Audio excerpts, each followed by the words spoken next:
"Ellie, can we talk?" His voice was low, hesitant. I nodded, leading him to a private corner. "What is it, Jack?" I asked. I'm sorry, Ellie, for everything.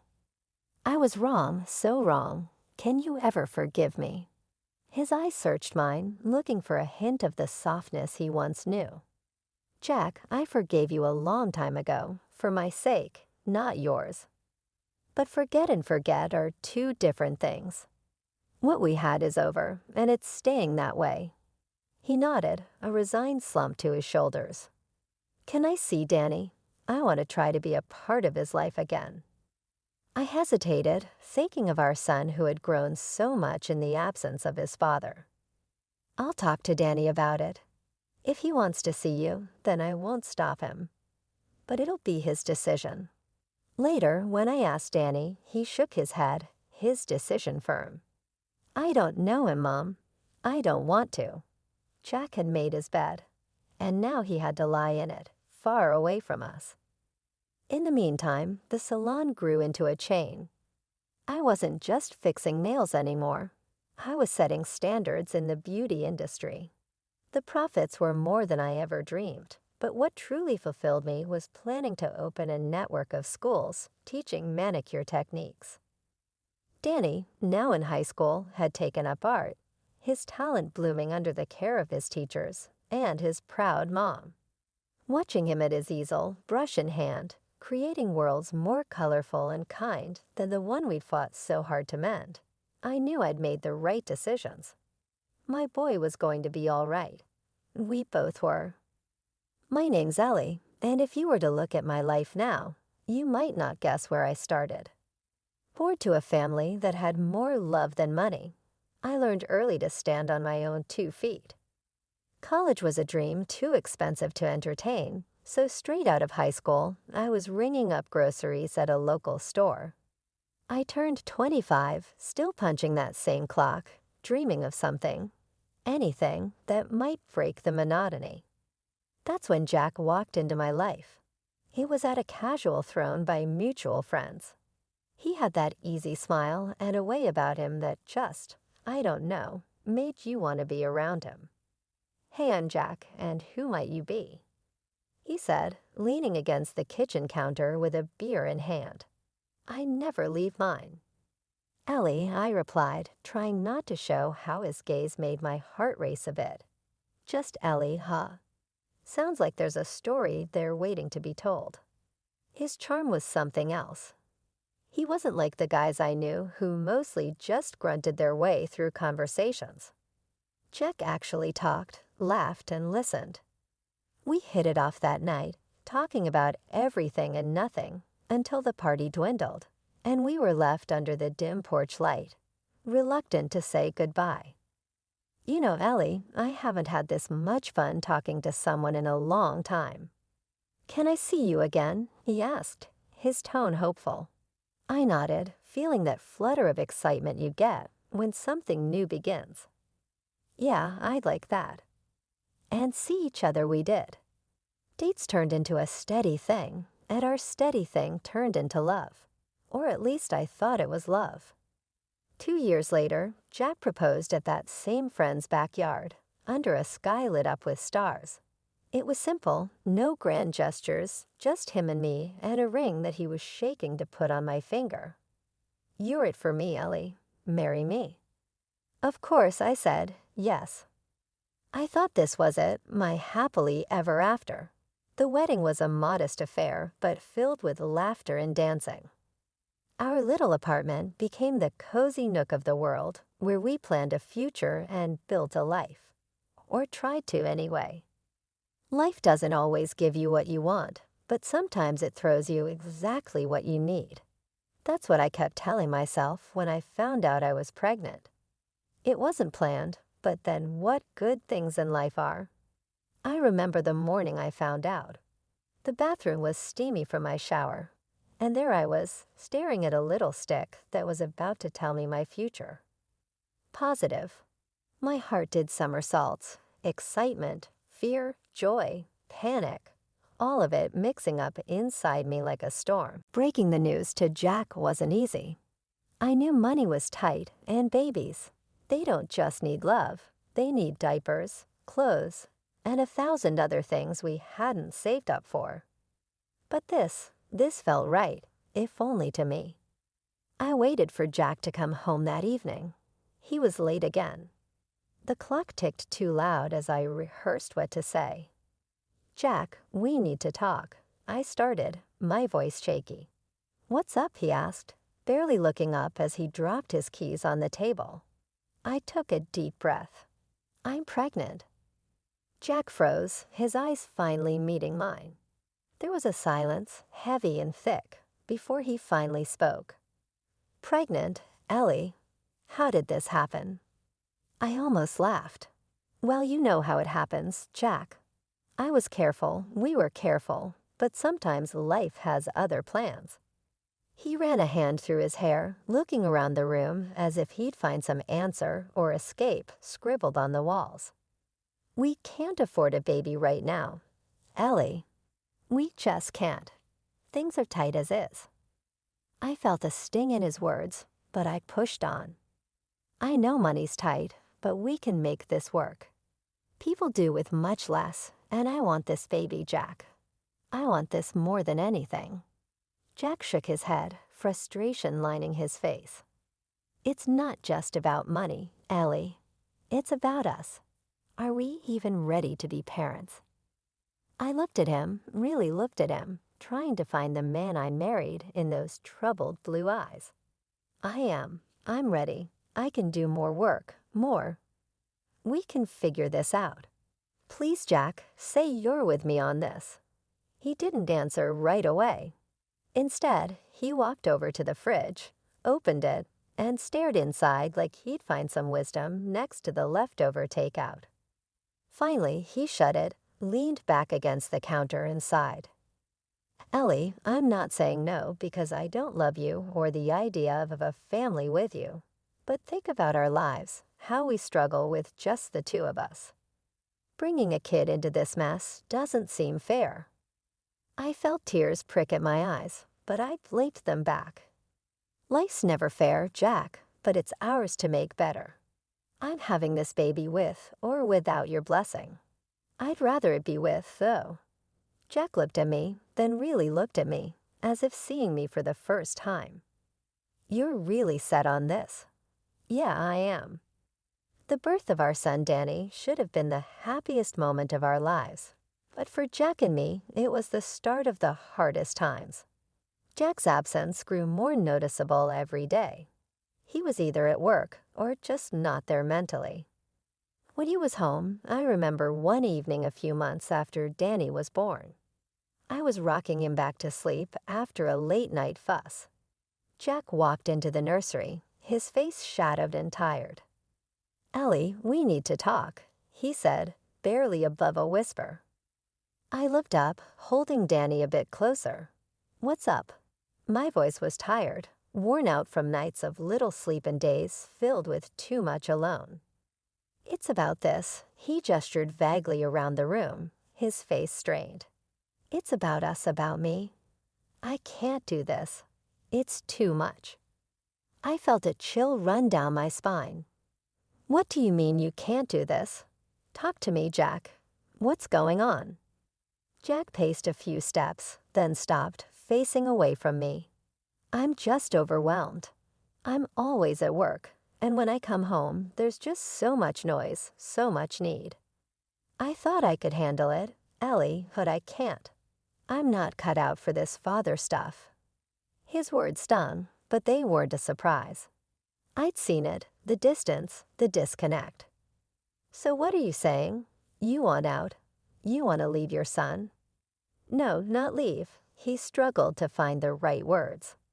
"I just need space, Ellie. I need to breathe." That's when I decided I needed more than just to wait around for Jack to come home. I started studying to become a nail technician. The local community college offered night classes, and my mom agreed to watch Danny. I'd study after putting Danny to bed, practicing on plastic hands until my own fingers ached. Finally, I got my license and set up a little studio right in our home, converting our rarely used dining room into a salon. I started taking clients during the day. It wasn't easy juggling a new business and a baby, but it gave me a sense of purpose, something that was just mine. The money I made was modest at first, but it grew as my reputation spread. I poured my heart into every set of nails I did, every client I talked to. It wasn't just about the money. It was about being Ellie again. Not just Danny's mom or Jack's wife, who needed to be handled with kid gloves. When Jack got promoted to head the meat purchase department at the canner, it meant we had to move. It was a big step up for him, but for me, it felt like starting from scratch all over again. We found a small house to rent in the new city, and I set up my nail salon right at home, hoping to attract some local clients. The adjustment wasn't easy. I spent days walking around the neighborhood, handing out flyers and introducing myself.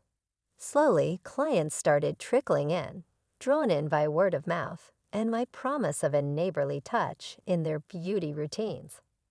But Jack wasn't happy.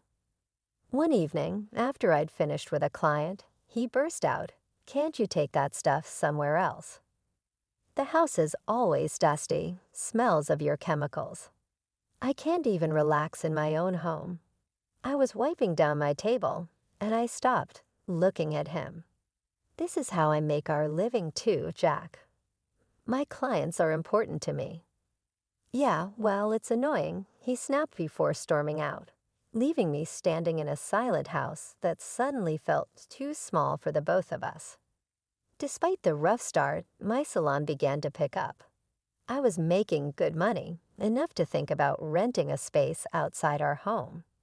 But the thought of starting in a new location with the risk of not attracting enough clients weighed heavy on me. One day, I mentioned it to Jack, trying to gauge his thoughts. "I'm thinking about renting a space for the salon. It might be better for us, for the house," I said. He just shrugged, his mind on other things. "Do what you want, Ellie. Just make sure it doesn't come back to bite us." His indifference stung, but it was nothing new. Jack's life was changing too. With his bigger salary, he started taking more care of himself, hitting the gym, buying fancy clothes, and attending social events. Events I was never invited to. One night, he was dressing up for another one of those parties, and I couldn't help myself. I had to ask, "Why don't you ever take me with you?" He looked at me through the mirror, a frown lining his forehead. "Ellie, look at us. You're not cut out for that crowd. They're educated, polished. I can't be explaining my wife who does nails." As he left, the silence of the house wrapped around me. His words echoed in my head, fueling a fire I didn't know I had. I was tired of being the invisible support behind his shiny new life. That fire pushed me to take the leap. I used almost all of my savings, $70,000, to open my own salon in a small but bright space downtown. It was a gamble, a huge one, but I was done being just a background in Jack's life. At first, I worked alone, long days filled with appointments, my hands constantly in motion. The salon slowly gained a reputation for quality and care, and soon I had enough clients to hire 2 more technicians. One morning, as I was opening up the salon, Jack came in. It was early, and he looked out of place in his business suit among the pastel colors and nail polish racks. "What are you doing here, Jack?" I asked, surprised to see him. "I heard you hired more people." "Sounds like you're getting serious about this," he said, looking around with a mix of curiosity and disdain. "Yes, I am serious. This salon is going to succeed with or without your approval," I said firmly, meeting his gaze. Jack smirked, a cold, humorless curl of his lip. "Just be careful, Ellie. Don't come crying to me if it all falls apart." As he left, I turned back to my salon, pride swelling in my chest. This was my place, my dream being built. I didn't know what the future held, but for the first time, I felt ready for whatever challenges it might throw my way. That day started like any other in my salon. I was setting up for an afternoon of appointments, feeling good about where things were headed. Just as I was enjoying a rare quiet moment, the door chimed, and in walked Jack, my husband, with a woman I'd never seen before. She was polished, blonde, and carried herself with an air that filled the room. I thought maybe Jack had brought a new client, so I put on my best professional smile and went to greet them. "Hey, Jack, who's this with you?" I said, keeping my tone light and friendly. Jack didn't return my smile. His face was all serious as he introduced her. "Ellie, this is Linda. She's going to be my wife." My heart skipped, stumbled, then plummeted. "You're what?" Linda looked at me, her gaze cold and dismissive. "Yes, I'm the CEO at the Canary, where Jack works. We're getting married." The room spun a little. "Married? But Jack, what are you talking about?" "We're married." Jack's eyes were hard, not like the man I remembered marrying. "Ellie, I'm going to be filing for divorce. Linda and I are better suited for each other. She's smart, educated, wealthy." His words felt like punches, each one knocking the wind out of me. Linda chimed in, her voice dripping disdain. "It's rather unpleasant here, being surrounded by such simple pursuits." She looked around my salon with a sneer. "No offense, but I can't stand being next to mere staff who only clean other people's nails." Before I could find the words, she turned sharply on her heel. "You should know you'll be evicted from your rented house soon. You and your son will have to live in shelters." They laughed together, a sound that seared itself into my memory, and then they left as quickly as they had come. I stood there, frozen, as the door closed behind them. The silence of the salon around me was suffocating. I couldn't stay there. I couldn't breathe. I canceled all my appointments for the day and headed home, the weight of their words crushing me with every step. When I got to the house, it was too quiet. I found a note from Jack on the kitchen counter. He had written that I could stay in the apartment for 2 more months before I needed to find another place. No apologies, just cold instruction, as if our life together meant nothing. The realization that I was alone, truly alone, in this strange city with my son hit me hard. I slid down against the wall, the paper crumpling in my hand, tears finally breaking through. How had everything come undone so quickly? But as I sat there on the floor, something shifted inside me. Anger simmered up, burning away the initial shock and hurt. I was down, but I wasn't out, not by a long shot. I had my son to think about, a business that needed me. I focused all my energy on the salon. I started by blasting social media with posts, offers, and before and after photos of my clients. I printed flyers and distributed them all around the neighborhood, offering deals for first-time visits. It didn't take long for the word to spread and for my booking calendar to fill up. We were booked solid for 3 weeks straight, and I had never been busier or more motivated. I moved us into a small apartment right above the salon.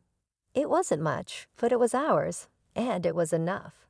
From our windows, we could see the life of the street below, and I liked the closeness of it all. Work just downstairs, home up here. It felt compact, manageable. The divorce dragged on, ugly and draining. Jack claimed Danny wasn't his to get out of paying child support. That forced us into a DNA test, which only proved what I already knew. Jack was the father. The court didn't take kindly to his antics and ordered him to pay up for child support. It was a small victory in the midst of a lot of pain. Despite the chaos, the salon became my refuge. I threw myself into my work, arriving early to open up and staying late to clean up, making sure every part of the business ran smoothly. My hands were constantly in motion, painting, filing, shaping. It wasn't just about nails. It was about rebuilding my life one appointment at a time. One late evening, as I was finishing up with my last client, Maria, she caught me off guard with a question. "Ellie, how do you do it? Stay so strong." I paused, looking at her through the mirror, a smile tugging at the corner of my lips despite the tiredness. "What choice do I have, Maria? Life doesn't stop for you, even when it feels like yours has stopped. My boy needs me, and I need to be strong for him." Every day was a battle, but every day also brought small victories. My client base grew, and the community support was overwhelming. They came for the nails, but they stayed for the camaraderie. And my salon became a little sanctuary, not just for me, but for many of the women in the area. One afternoon, as I balanced my books, checking the numbers and planning for the future, I realized I was actually doing it. I was making it on my own. Financial independence was within reach, and it tasted sweeter because I knew every penny was earned through my own sweat and tears. The salon buzzed around me, filled with laughter and chatter, a stark contrast to the quiet of my legal battles and personal struggles. But it was this buzz that kept me going, that reminded me every day that no matter how tough things got, I had a community, a purpose, and a plan. As I locked up for the night, turning the sign closed, I felt a sense of accomplishment wash over me. The street was quiet, the night settling in.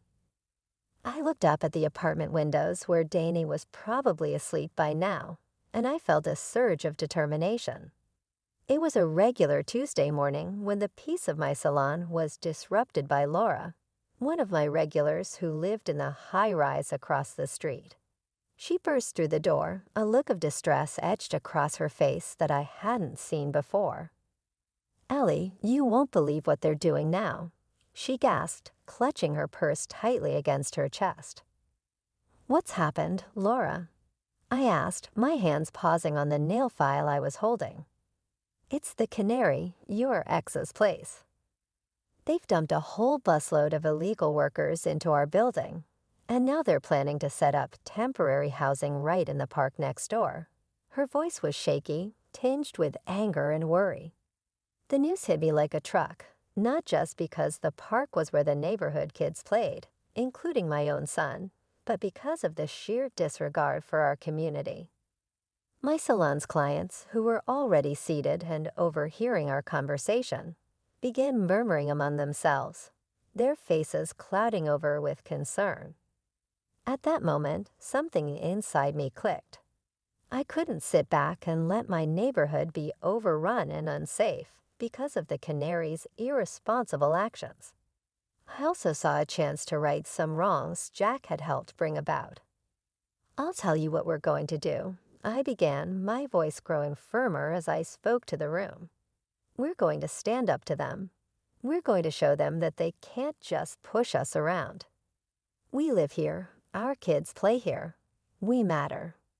Heads nodded, and the room filled with a new energy, a collective resolve.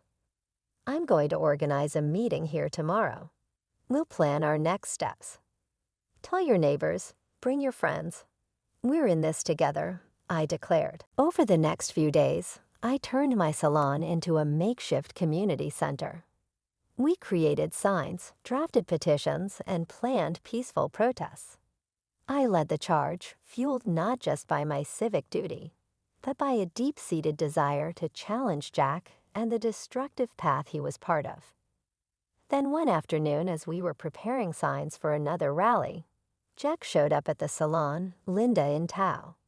They both looked unusually meek, a stark contrast to their usual haughty demeanor.